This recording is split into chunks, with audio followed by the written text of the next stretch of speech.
এই বিল্ডিং এর নিচেই যদি আমি যাই, যাওয়ার পরে আশেপাশে মাটি, তারপরে বালু পাথর, এগুলা পাবো না? পাবো। কিন্তু কাউকে যদি বলি যে ভাই ঠিক আছে বিল্ডিং এর নিচে নামলেই তুমি হচ্ছে যে ডায়মন্ড পাবা, গোল্ড পাবা, কেউ কি বিশ্বাস করবে? বিশ্বাস করবে না। কেন? সবচেয়ে দামি জিনিস কি বাইরেই থাকে নাকি ভিতরে থাকে? তাহলে যেটা যত দামি সেটা তত লুকায়িত থাকে নাকি বাইরে উন্মুক্ত থাকে? লুকায়িত। তাহলে যে ছোট্ট বাচ্চারা, তোমরা তখন মেয়ে, একদম ছোট্ট মেয়ে, যারা এই যে নারী, মেয়েরা, মেয়েদের আল্লাহ অনেক মর্যাদা দিয়েছে না?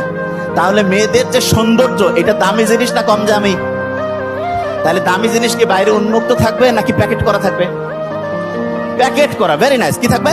প্যাকেট করা। তাহলে ছোট্ট বাচ্চা যে যত সুন্দর, প্রত্যেকে অসাধারণ, তার কি তত বেশি পরিমাণ ঢেকে রাখা উচিত নাকি উন্মুক্ত করা উচিত? তাহলে যে যত বেশি পর্দা করে সে তত সুন্দর না অসুন্দর? সে তত দামি নাকি কম দামি? দামি। তাহলে যে পর্দা করে সে কি নিজের দাম বাড়াচ্ছে না কমাচ্ছে? কেননা যেই জিনিস যত দামি সেই জিনিস তত কি প্রোটেকশনে থাকে, তত আবরণে থাকে, ঠিক না?